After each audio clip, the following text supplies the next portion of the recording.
The only things that have been fulfilling to me as a person, as a man, has had come with suffering and struggling.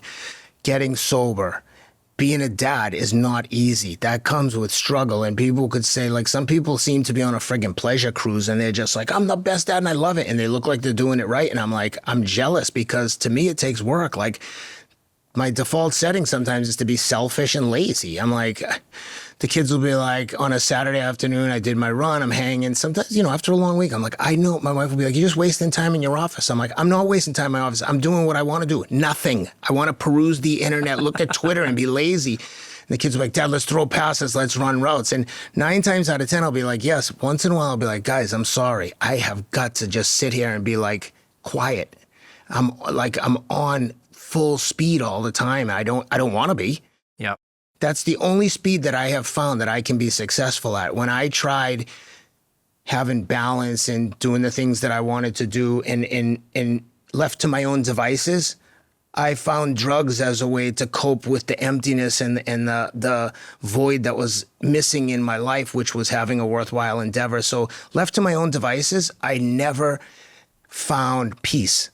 When I started living a life of discipline and goal setting and enjoying the suffering, I was able to find moments of peace. And more importantly, I didn't turn to drugs to find that peace. I found peace in suffering. So to me, when and again, I don't profess to have all the answers. This is not what I would suggest for anyone. I'm in survival mode. Like, I'm flawed, troubled, trying to find the answers myself. But if you don't start the journey and get on the road towards where you want to get, you don't have to know where you're going.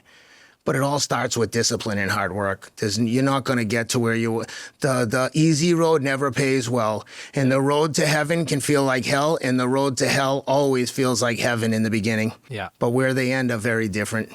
I want to ask a few more questions about pain. Yeah. You said suffering. You mentioned this multiple times. It's very much a part of your ethos. It's my opinion of you that is a grounding feature. You feel safe there. Like you know what to expect, right? And so the rest of the world gets shut down, and when you're suffering, and it is a pretty common thing, right? I've heard similar language from other people that do ultras and other friends. Cam Haines is like this too, right? That's like it's a grounding feature of your life to have that. It doesn't make any sense though, this oxymoron of enjoying pain or enjoying suffering, right? And I don't necessarily think you're saying you enjoy it, though, like, correct me if I'm wrong there. But I would love to know more specifics about when you say you're in pain. Like, what are you exactly talking about? Because it's hard for me to relate to you saying you're in pain or you saying you're suffering. To me, the things that bring you joy sound like suffering. I'm like, I don't want to do that. You gave us a couple of examples earlier. You're chafed, you're rubbing raw, you're sore there.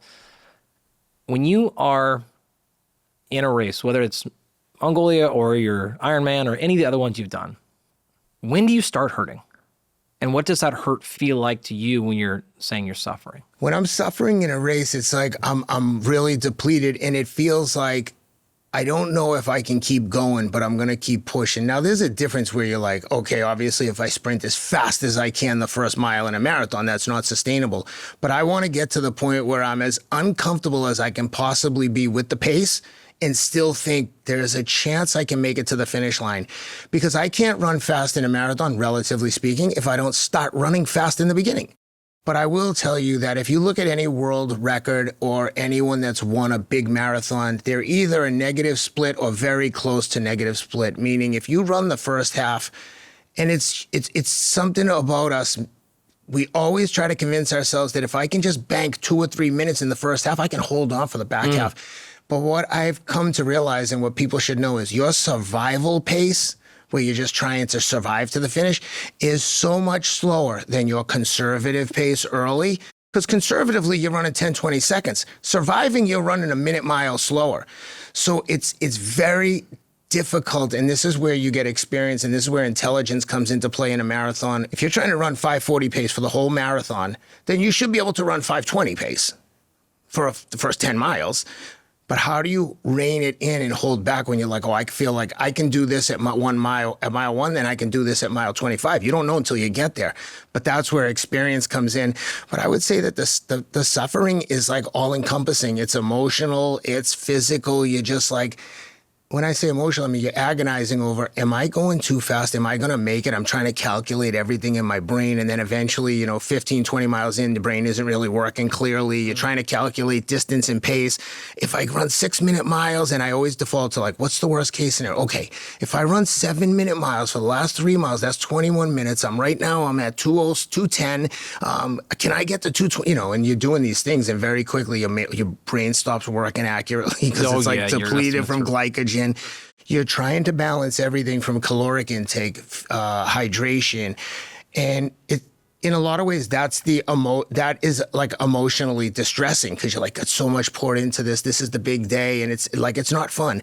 And the suffering is just the physical pain that you would feel if someone went out and ran 1,500-meter sprints with like 20 seconds rest in between. It's that kind of pain. But it's not that I enjoy the suffering in the moment.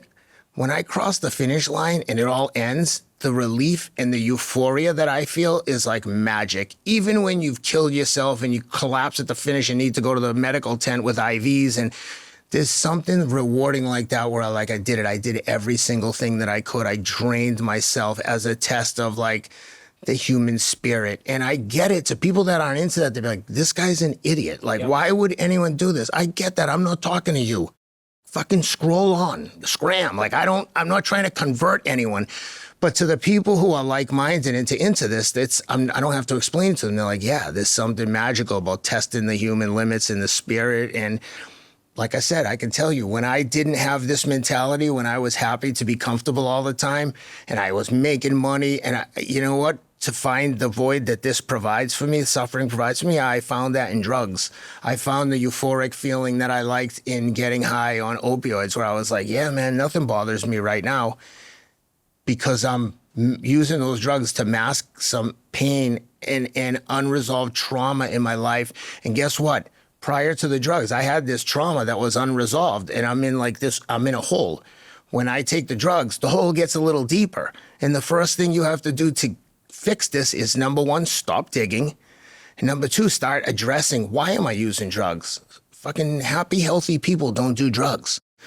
Happy people aren't like, yeah, I can't wait, I'm going to get so high this weekend. Like, no, happy people have like outlets to create that feeling. And when you're doing those kind of drugs, you're really like sabotaging your own dopamine and mental and neurological reward system.